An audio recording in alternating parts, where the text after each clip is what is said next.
Tenha acesso ao aprofundamento completo desta homilia, com chaves para compreensão, resumo e metas para a vida no site www.padremario.com.br.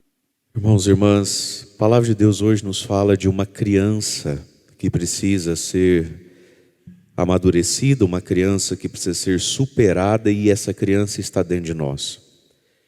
Veja, Jesus disse no Evangelho: se não nos tornarmos como crianças, não entraremos no reino dos céus. Ali falando da simplicidade, da humildade, da pureza, do desapego, das virtudes que a criança tem. Mas uma criança não é Deus. Portanto, a criança que tem tantas qualidades e o que ensinar, também tem também tem o seu lado negativo, né? E qual é o lado negativo da criança? O lado negativo da criança é que ela não entende o valor das coisas. Se você der algo muito precioso na mão de uma criança, ela não sabe que aquilo é muito precioso. E ela corre o risco de tratar de qualquer jeito, derrubar, quebrar. Você nem pode ficar bravo, né? A gente olha e fala: mas você foi entregar isso na mão de uma criança? Ela não tem noção que é um cristal, que vale muito, enfim. Então veja, a criança, ela não tem noção, muitas vezes, que ela tem nas mãos algo muito precioso. Ela não tem noção, muitas vezes, que ela está diante de algo muito precioso. Ela não tem noção das coisas, porque criança ainda, porque não amadureceu a sua capacidade de entender o valor das coisas. Então nós ouvimos aqui a primeira leitura, que se escuta muito em casamento, da primeira carta de São Paulo aos Coríntios, né? O hino ao amor. São Paulo vai apresentar a caridade, o amor. Para nós, na língua portuguesa, a caridade, a gente sempre pensa logo um pobre estendendo a mão, precisando de uma esmola. A gente usa caridade nesse sentido, na língua portuguesa, né? De modo majoritário. Mas caridade, no sentido teológico, bíblico, significa o amor mais pleno e mais puro. Amor de caridade, é um dom de Deus. Fé, esperança e amor, ou seja, fé, esperança e caridade. O que é caridade aqui?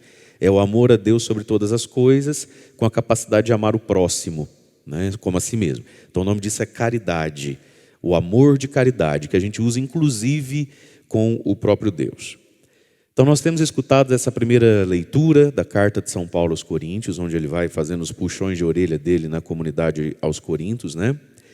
E aí, depois de ter falado das imoralidades, falou da Eucaristia, ontem falou do batismo. Nós pertencemos à igreja, e ele colocou a hierarquia da igreja, os apóstolos, os profetas, os mestres, os evangelistas, depois os dons carismáticos, né? Agora, Paulo terminou dizendo ontem, né, que existe um caminho mais sublime que tudo isso, ou seja, que tudo isso, na verdade, só importa e tem valor à medida em que tem algo mais sublime. Aí vem o assunto de hoje. Irmãos, aspirai aos dons mais elevados. Então, existe algo mais elevado que ser apóstolo, do que ter o dom da cura, do que ser um profeta? Tem. E aí ele vai dizer: vou mostrar-vos um caminho incomparavelmente superior a essas coisas todas. Aí ele começa aquilo que a gente conhece, né? 2 Coríntios 13:1. Se eu falasse as línguas dos homens e dos anjos, mas se eu não tenho caridade, ou seja, se eu não tenho um amor afervorado sobre todas as coisas a Deus e ao próximo, sou como um bronze que soa, um símbolo, um sino que bate e faz barulho. Se eu tivesse o dom da profecia, se eu conhecesse todos os mistérios da ciência humana e da ciência de Deus, se eu tivesse fé capaz de mover uma montanha, mas se eu não tenho caridade, se eu não tenho amor a Deus sobre todas as coisas e ao próximo, eu nada seria. Se eu gastasse todos os meus bens para sustentar os pobres, e se eu entregasse o meu corpo às chamas, sem amor a Deus sobre todas as coisas e ao próximo, de nada serviria. Aí a gente poderia se perguntar assim: mas é possível alguém ter o dom de curar, de fazer um paralítico andar, de mover uma montanha? É possível alguém se desprender tanto do dinheiro e dar tudo aos pobres? É possível alguém enfrentar o martírio sem estar amando a Deus sobre todas as coisas? É possível.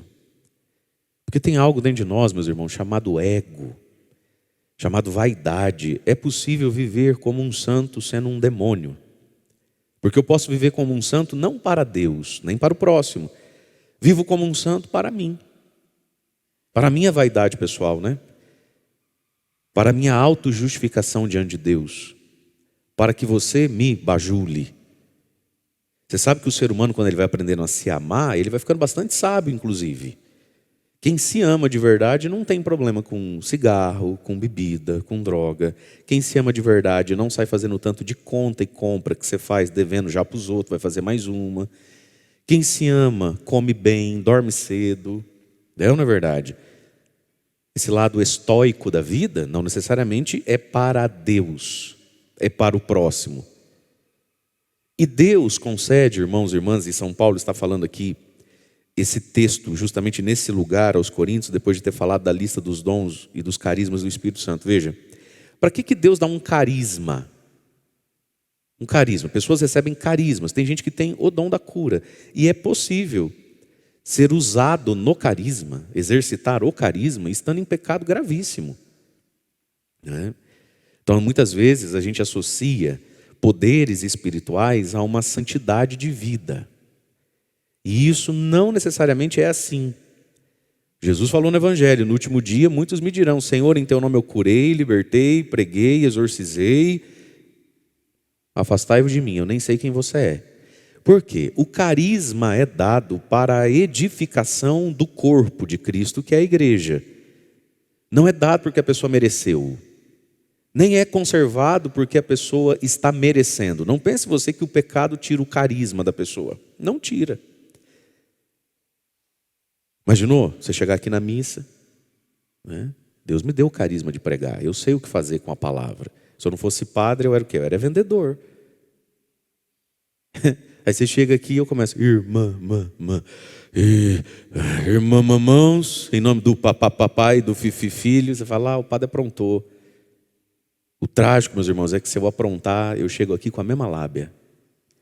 Porque o carisma não é dado porque a pessoa merece, nem é conservado porque está merecendo. É dado para o bem do corpo de Cristo, que é a igreja. No exercício do carisma, uma pessoa pode ser santificada por duas vias. Primeiro, pelo tanto que aquele carisma me custa, porque só eu tenho, ou poucas pessoas têm aquilo, então vou ter que trabalhar bastante. Então ele vai me desinstalar, ele vai me incomodar, ele vai me convocar. Eu queria ficar quieto, mas de novo sou eu. Claro, é você que sabe fazer. Então nos santifica nessa generosidade, né? Segundo modo como um carisma pode me santificar: pela gratidão e o constrangimento. Eu olho para mim e falo, meu Deus, Deus me usa tanto, o povo até acha que eu sou santo, e eu não sou.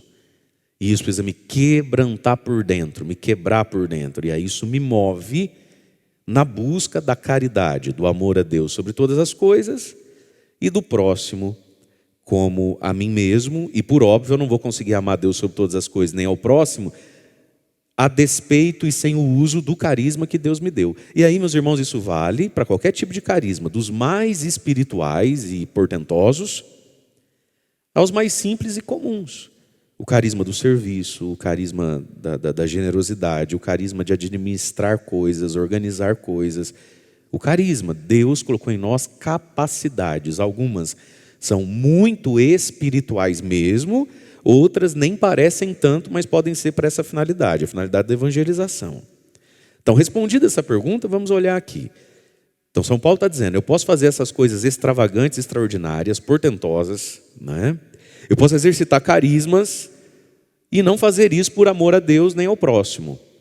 Aí ele vai dizer o que é o amor, versículo 4. A caridade, esse amor, esse tipo, essa qualidade de amor, ela é como? É paciente, é benigna, não é invejosa, não é vaidosa, não se ensoberbece, não faz nada de inconveniente ao outro. Olha, como a gente precisa ler a Bíblia, né? Quando a gente pensa o que é amor, o que é pecado. Gaste um tempinho hoje, dá um Google depois, vai no dicionário. O que é ser inconveniente, inconveniência? É pecado ser inconveniente com a vida alheia, né? Que coisa interessante. Não é interesseira, não se encoleriza, não guarda rancor, não se alegra com a iniquidade. Iniquidade significa a vida pecaminosa. Como tem gente que se alegra com a iniquidade? O pessoal acha um barato. Que legal. Ela se alegra com a iniquidade, seja dela, seja do outro. A iniquidade, a coisa iníqua. Iníquo é aquilo que é o avesso de Deus. E tem gente que acha isso um barato. Tem gente que acha isso top. Não se alegra com isso. Aí continua. Mas se regozija, é uma alegria de dentro para fora, uma alegria serena na alma. Mas se regozija com a verdade. Que mais é o amor? Suporta tudo, crê tudo, espera tudo, desculpa, perdoa tudo. Esse amor jamais acabará. Por quê? Quando entrarmos no céu, disse Paulo lá no versículo 8, as profecias desaparecerão, as línguas, o dom das línguas, cessará a ciência, a teologia, as boas obras, a caridade, o dom de cura. No céu não precisa de nada, porque o céu já é Deus, já é face a face com Deus. O que sobra no céu? O que sobrevive, aspas na palavra, o que sobrevive ao céu? Porque é o próprio céu? A caridade, o amor.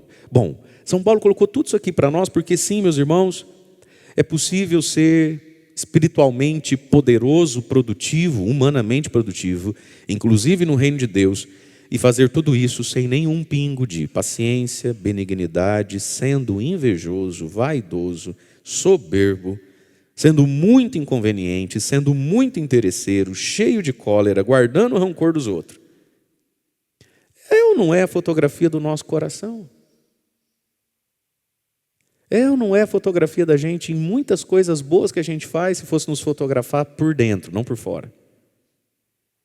Você vê lá duas pessoas trabalhando para Deus no mesmo serviço. Uma odeia a outra. Aí faz a selfie junto, sorri junto, mesma camiseta junto, vira as costas, cada um vai falar mal do outro para um amigo que não está ali. Nossa, fulano... Mas aí, posto tudo isso, Paulo está dizendo que essa caridade, esse amor é um dom. Então, meus amados, quem é que dentro de mim tudo suporta, tudo crê, tudo espera e tudo perdoa? Não sou eu mesmo propriamente. É o amor que me habita.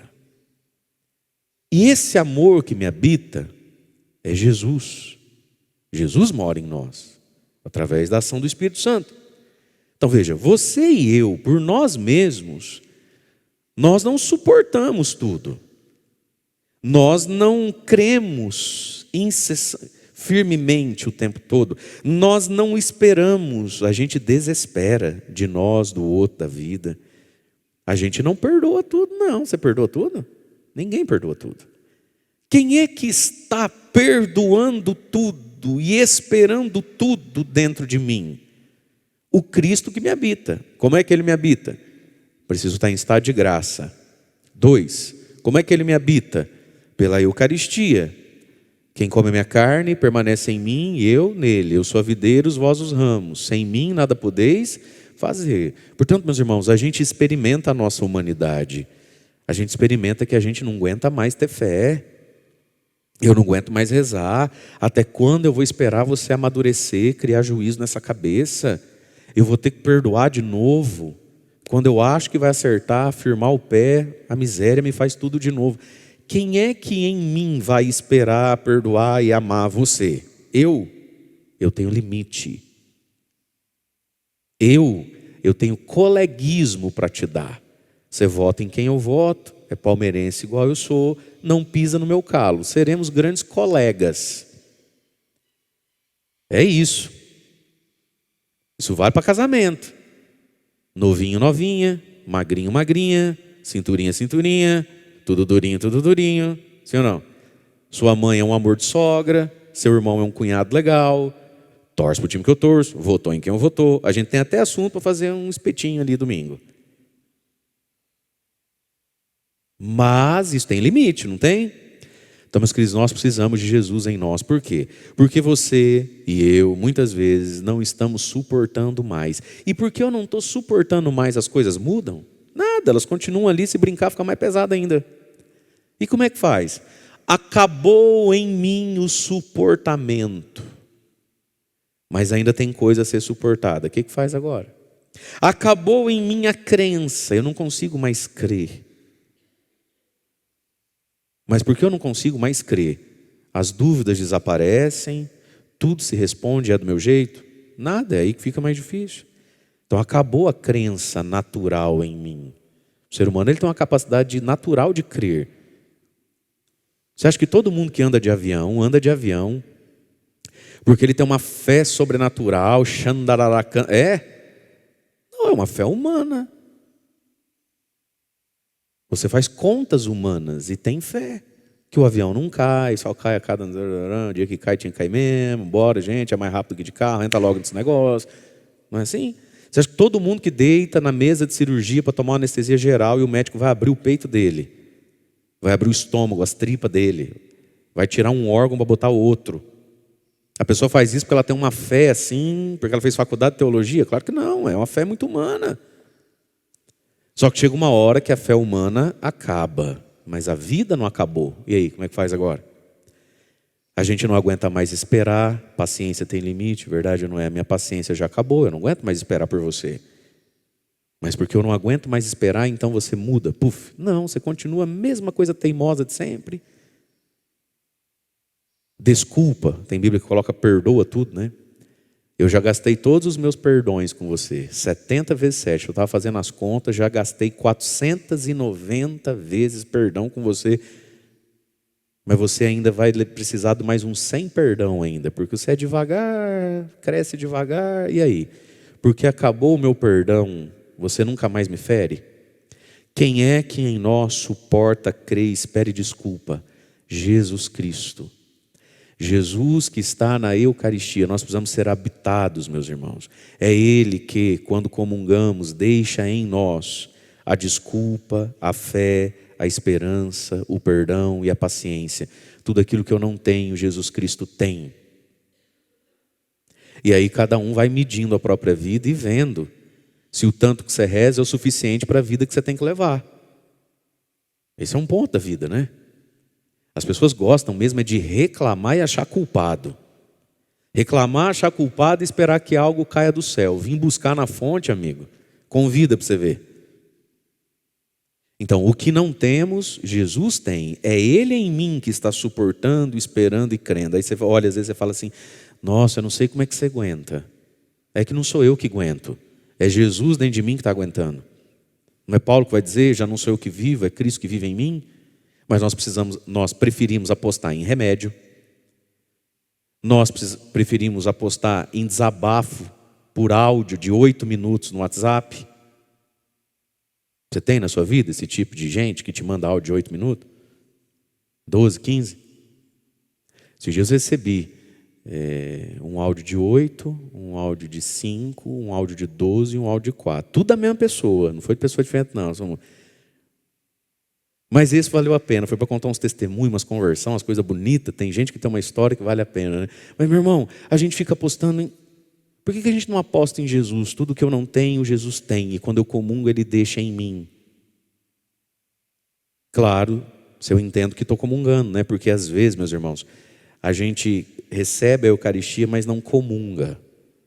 Não acontece comunhão. Seja por causa do pecado, seja por causa da pressa, do mundo da lua, de algum lugar que eu não estou aqui, né?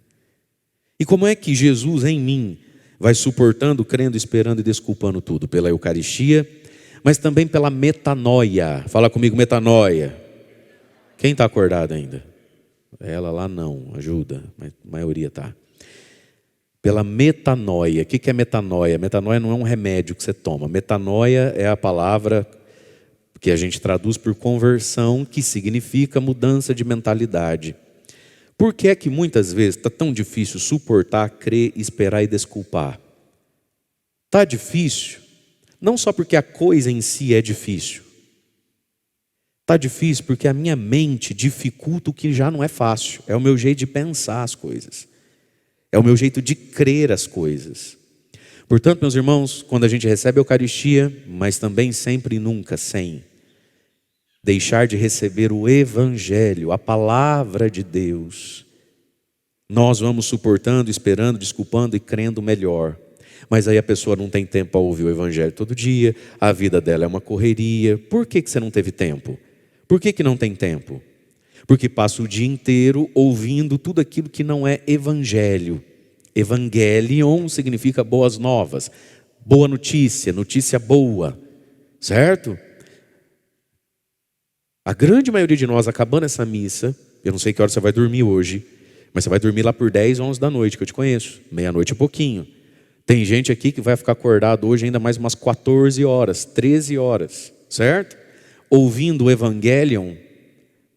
Ouvindo o quê? Só desgraça. Só meia verdade, só mentira, só jargão, só senso comum, só blá blá blá. É por isso, meus irmãos, que vai ficando insuportável, desesperançoso e imperdoável a vida. Porque falta a Eucaristia como dom, como toque da graça, como toque milagroso em nós. Mas também nos falta o Evangelho.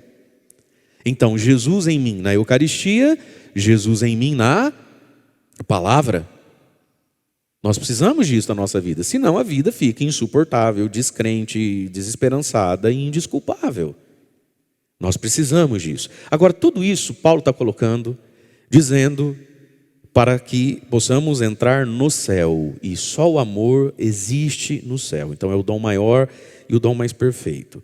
Aí ele começa a dizer, versículo 10. Quando vier o que é perfeito, está falando do céu, desaparece o que é imperfeito, o que é mediação.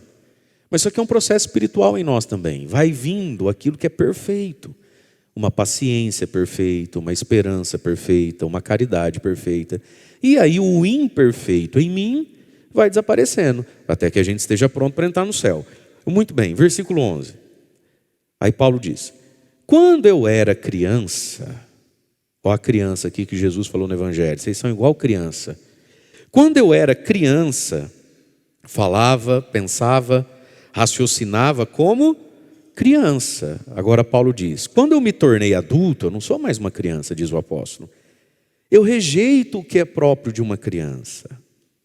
Então, meus irmãos, agora que eu sou adulto, nós somos convidados a ser adultos na fé. Quando eu era criança, você não é mais uma criança, ou é? Ou é? A criança que não entende o valor do que recebeu. Que criança é assim, você vai lá, pai e mãe gastam uns dinheiro que nem precisava, você já reparou? É só você, pai e mãe, que sabe quanto custa a festa e aquele brinquedo. A criança sabe? A criança não sabe. É só você que está melancólica, raivosa, depressiva e brava com Deus, porque não consegue fazer o mêsversário. Sua criança não sabe disso. E é só você que está amargurada com Deus e perguntando o que adianta rezar, porque não vai conseguir ou não consegue fazer a festinha de aniversário da criança no patamar daquela sua cunhada que nem na igreja vem. É você que está azeda com isso. O seu filho, se você reunir 4 pessoas ao redor de uma criança, ter um bolico e uma vela e fazer assim, parabéns, o que a criança faz? É você que sabe que a festa é barata e que da cunhada sem vergonha que nem reza, custa cara. É você que pergunta o que adianta rezar. É você, a sua criança não sabe nada disso. Fecha parênteses. A criança não tem noção do preço das coisas, do valor das coisas, né? Isso por um lado é bom, mas por um lado é perigoso na vida. Aí vamos entender o Evangelho. Jesus olha para aquele povo, depois dos milagres que a gente escutou essa semana, a fé do soldado romano, do centurião, certo? A fé da viúva de Naim, a fé dos pagãos. E aí Jesus olha para a sua geração de judeus, fariseus, mestres da lei, povo da sinagoga, e diz assim, com quem eu vou comparar vocês, hein? Com quem vocês se parecem? Eu acho que vocês são igual crianças na rua brigando com os amiguinhos que dizem assim, tocamos a flauta. Flauta era um instrumento da alegria na época, né? Mas vocês não dançam. Aí a gente pensou, vai ver que eles estão tristes e a gente está sendo inconveniente, né? Vamos tocar uma lamentação, uma música triste, vamos fazer chorar. Vocês também não choram? Eu conto piada, você não ri, eu conto história triste, você não chora. O que você quer da vida? É igual criança que não reconhece o dom que recebeu. E veja, meus irmãos, nós recebemos um dom, o dom da salvação, o dom do Espírito Santo, o dom do perdão de Deus e o perdão do outro. E a gente segura isso na mão como uma criança que vai derrubar daqui a pouco de novo.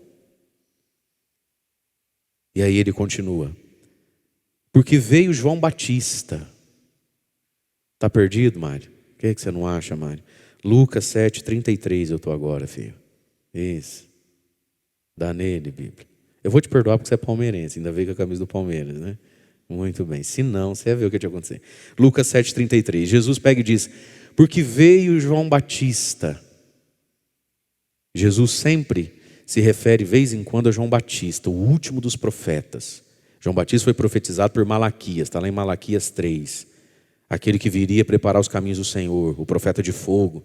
Porque veio João Batista lá no deserto, não comia, não bebia. Para João Batista tudo era jejum, convertei-vos, raça de víboras, porque o machado está na raiz, o Cristo vem e vai cortar e tacar fogo em você, miserável. Pecador do inferno. Nossa, como ele é bravo. Ai, gente, não vai na igreja para ouvir essas coisas. A gente tem que fazer almoço, gente. Olha que demora. Aí, além de demorar, a gente só apanha. Ai, não, no João Batista não pode ter Deus aí. Disseram que ele está com um demônio, chamaram João Batista de endemoniado. Tá bom. O João, realmente, o padre João Batista, tem hora que ele não toma os remédios, não é possível. Então vamos mandar Jesus? Então veio o Filho do Homem é Jesus. Que come, que bebe, que não olha para o pecador e fala assim: raça de víbora do inferno. Você não está vendo o dia final chegar? Você quer queimar no inferno, Mateus? É isso que você quer, Zaqueu? Você não tem medo de ir para o inferno não, Maria Madalena? Você não tem vergonha não, fogosa? Não, veio Jesus. Ele come, bebe com os pecadores e fala assim: um homem tinha 2 filhos. O mais novo falou: pai, me dá a herança que eu vou tacar fogo no mundo. Esse negócio de igreja, quando for velho eu volto. Aí um dia esse menino se lascou todo, sabe, Madalena? Quase tacaram pedra nele. Aí ele voltou, o pai falou: filho meu, entra, não sei o quê. Deus é assim, como um pai. Ih, muito mole. Padre Jesus, o senhor não conhece. O senhor com essas historinhas aí, vai virar baderna. A gente precisava de um padre mais firme. Um padre mais João Batista? Mas você tinha, não estava bom? Aí tem precisava de um mais... Mas você tinha... O que você quer? E aqui está, meus irmãos, essa criança mimada, irresponsável e ignorante, que ignora a graça de estar, às vezes, diante do Espírito, da unção de João Batista. E às vezes, diante do Espírito, da unção, da misericórdia do Cristo. É comilão, beberrão, amigo dos publicanos e dos pecadores. E aqui está, meus amados, Deus vem a nós como Ele quer vir. Pronto e ponto.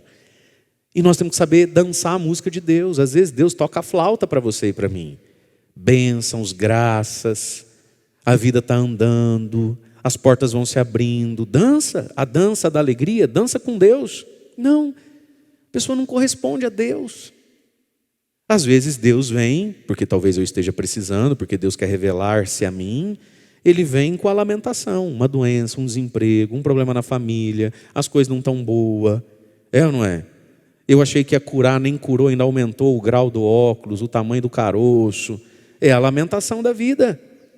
Dança, chora a lamentação, corresponder a Deus. E aí, meus queridos, a gente corre o risco de ser da geração de Jesus, ou seja, estar no tempo de Deus, no templo, na casa, na praça dele. E nem alegria nem tristeza fala comigo, nem alegria nem tristeza me faz sentir vontade de me confessar. Nem alegria nem tristeza me faz vontade de rezar mais, nem alegria nem tristeza me faz amar mais a Deus, menos a Deus, mais o irmão, menos irmã.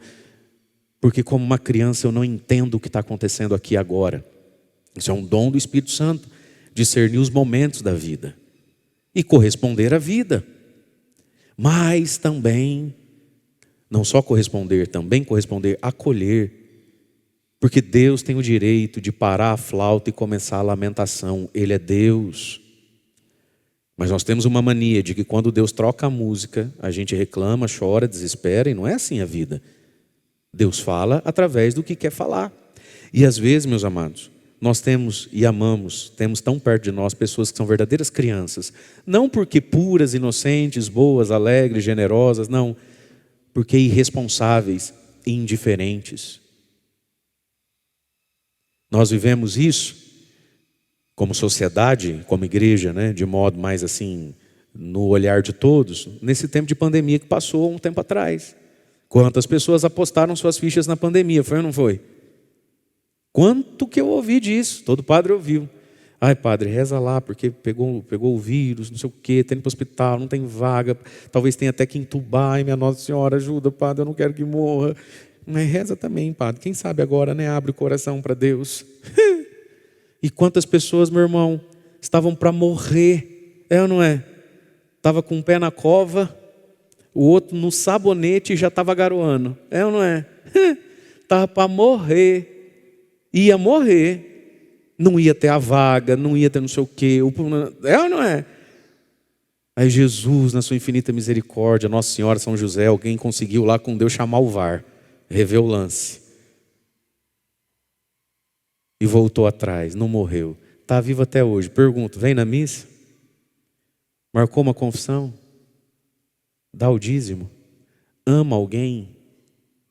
Nada, continua chato, continua pornográfico, continua cachaceiro, continua ignorante, continua sentindo raiva da palavra padre, igreja, missa, fala para você ver. Continua sem tempo, continua magoado, continua raivoso, porque meu pai não me amou, porque minha mãe não me quis, porque a fulana vive na igreja, mas falou de mim. Você fala, sangue de Jesus tem poder. Quando a vida estava na flauta da alegria, né? Saúde, trabalhando, fazendo as coisas, não dava as caras com Deus. Aí veio a lamentação de uma Covid, a pessoa foi parar lá naqueles corredor. Também nada. Bom, agora que a gente já pensou em várias pessoas que não estão aqui para se defender, pensemos em nós mesmos, né, meus queridos? Quantas graças e bênçãos não nos moveram. E quantos sofrimentos também parece que não nos movem. O que será que nos moverá, né? Então movamos hoje a nossa oração, peçamos ao Senhor a graça de sermos adultos, como o apóstolo Paulo foi.